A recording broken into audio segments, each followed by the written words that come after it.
Ma'am varicose veins అంటే మనకి కామన్‌గా కాళ్ళలో నరాలన్నవి మనకి ఎక్కువగా ఉబ్బడం, నార్మల్‌గా ఉండేదానికంటే బయటకి ఇలా కనిపించడం. దీంట్లో రకరకాల స్టేజెస్ కూడా ఉంటూ ఉంటాయి.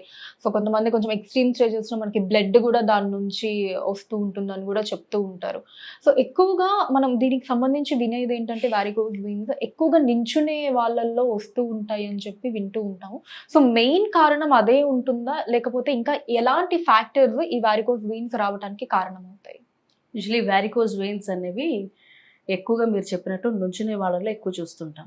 అసలు ఫస్ట్ వారికోజ్ వెయిన్స్ అంటే ఏంటో ముందు చూద్దాం. హ్మ్. వారికోజ్ వెయిన్స్ అనేవి పేరులోనే ఉంది వెయిన్స్.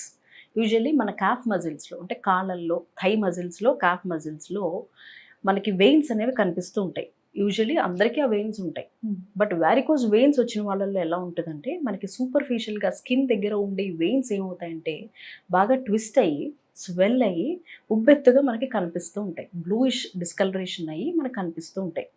యూజువల్లీ వెయిన్స్ అన్నీ కూడా బ్లూ కలర్‌లోనే ఉంటాయి.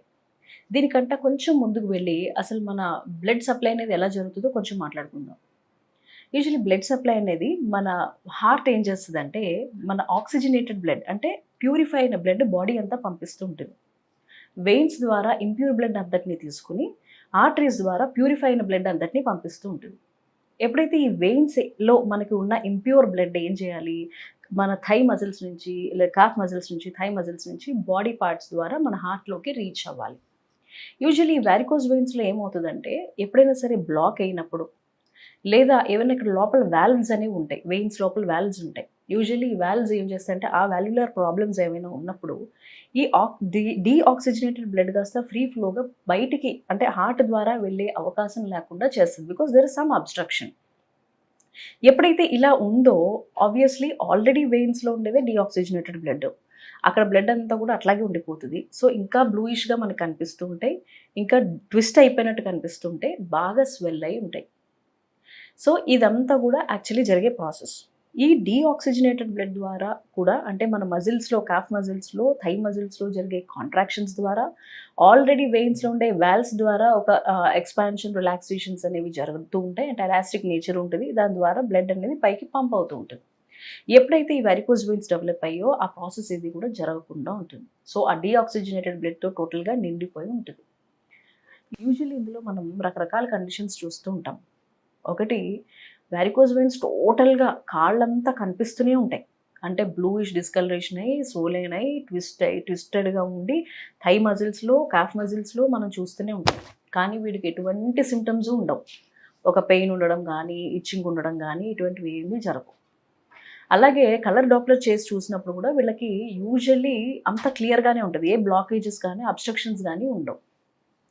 వేరాస్ కొంతమందిలో ఏమవుతదంటే వారికోజ్ వెయిన్స్ ఉండడానికి చాలా తక్కువున్నా, అవి చాలా సివియర్‌గా బ్లాక్ అయిపోయి ఉంటాయి. అది మనకి కలర్ డాప్లర్‌లో ఫైండింగ్స్ కనిపిస్తూ ఉంటాయి. యూజువల్లీ మనం పెద్దవారిలో ఎక్కువగా చూస్తూ ఉంటాం. మోడరేట్ ఏజ్‌లో వచ్చిన వాళ్ళకి ట్రీట్మెంట్ చాలా ఈజీగా చేయగలుగుతాం. ఒక 50 ఇయర్స్, 60 ఇయర్స్ క్రాస్ అయిపోయిన వాళ్ళల్లో ట్రీట్మెంట్ కూడా చాలా కష్టంగా మారుతుంది. బికాజ్ అప్పటికే వాళ్ళు లైఫ్‌లో చాలా చోట్ల నుంచుని వేర్ అండ్ టేర్ ఎక్కువై ఉంటది. ఎప్పుడైతే వేర్ అండ్ టేర్ ఎక్కువైందో వారికోజ్ వెయిన్స్ ఎక్కువ డెవలప్ అవుతాయి. వీళ్ళల్లో ఆ పెయిన్ తగ్గించడం కూడా చాలా కష్టంగా ఉంటుంది. ఇంకొన్ని రకరకాల కండిషన్స్ ఎలా ఉంటాయంటే వారికోజ్ వెయిన్స్ అనేవి కనిపిస్తూ ఉంటాయి. సివియర్ పెయిన్ ఉంటాయి. అసలు అది ముట్టుకుంటే పెయిన్ అంటారు. కలర్ డాప్లర్ నార్మల్ ఫైండింగ్స్ వస్తాయి. సో, ఇలా రకరకాల కాంబినేషన్స్ అనేవి చూడడం జరుగుతది.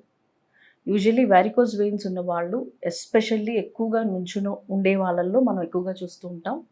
మోడరేట్ టు ఓల్డ్ ఏజ్‌లో ఎక్కువగా చూస్తూ ఉంటాం. ఆడవాళ్ళలో ఎక్కువగా చూస్తూ ఉంటాం. దీనికి ఎగ్జాక్ట్‌లీ మనం ఫిజికల్ ఎగ్జామిన్ చేసి చూస్తాము.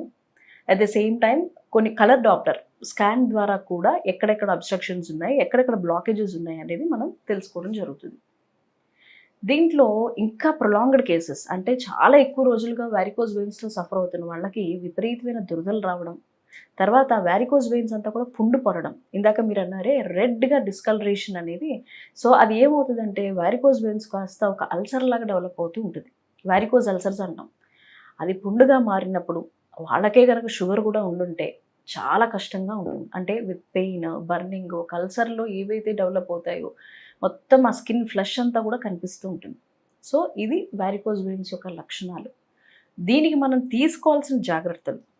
యూజువలీ వ్యారికోజ్ వెయిన్స్ ఉన్న వాళ్ళు ఎక్కువగా నుంచోకుండా ఉండడం, సర్క్యులేటరీ ఇష్యూస్ అంటే మనం సర్క్యులేషన్ బాగా జరగాలి అంటే కొద్దిగా గోరువెచ్చటి నీళ్ళల్లో కాళ్ళు పెట్టుకొని కూర్చోవడం, సరైన ట్రీట్మెంట్ తీసుకోవడం. అంటే అబ్స్ట్రక్షన్స్ ఉన్నాయి, అబ్స్ట్రక్షన్స్కి మెడిసిన్స్ ఎస్పెషల్లీ హోమియోలో ఒకవేళ బ్లడ్ క్లాట్ అయి ఉన్నా, అబ్స్ట్రక్షన్ ఉన్నా, లేకపోతే ఏమీ లేవు ఓన్లీ పెయిన్ ఉంది, పెయిన్ అయినా ఓన్లీ బ్లూయిష్ డిస్కలరేషన్ ఉంది, దానికైనా సరిగ్గా బ్లడ్ సప్లై అనేది జరగడము, వీటన్నిటికీ కూడా యూజువల్లీ మెడిసిన్స్ ఉంటాయి.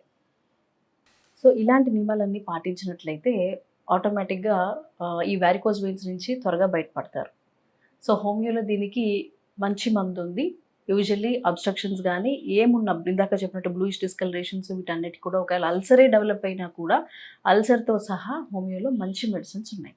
Okay ma'am. ఏం మ్యామ్ ఆ మెడిసిన్ నేమ్ ఏంటి?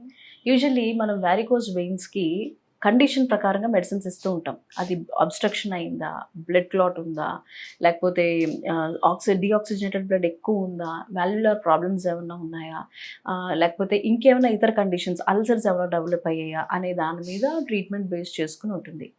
బట్ యూజువల్లీ ఇన్ జనరల్గా మనం చెప్పే మెడిసిన్ క్యాల్కేరియా ఫ్లోర్ 200 పొటెన్సీలు ఇవ్వడం జరుగుతుంది. అది morning 5 pills, afternoon 5 pills, night 5 pills, ఇలా 3 times a day ఆ మెడిసిన్స్ ఇచ్చినట్లయితే అలా ఒక 15 days పాటు వాడాల్సి ఉంటుంది. అలా వాడినట్లయితే తప్పకుండా వారికోజ్ నుంచి మంచి రిలీఫ్ ఉంటుంది.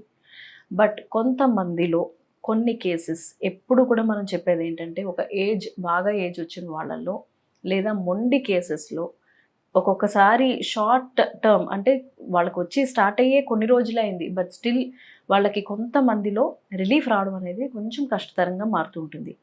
సో దగ్గరలో ఉండే హోమియో ఫిజిషియన్ కన్సల్ట్ చేయండి, కాస్త ఓపిక్గా ఉండండి, తప్పకుండా మీకు మంచి రిజల్ట్ చూడగలుగుతారు. Okay ma'am, thank you.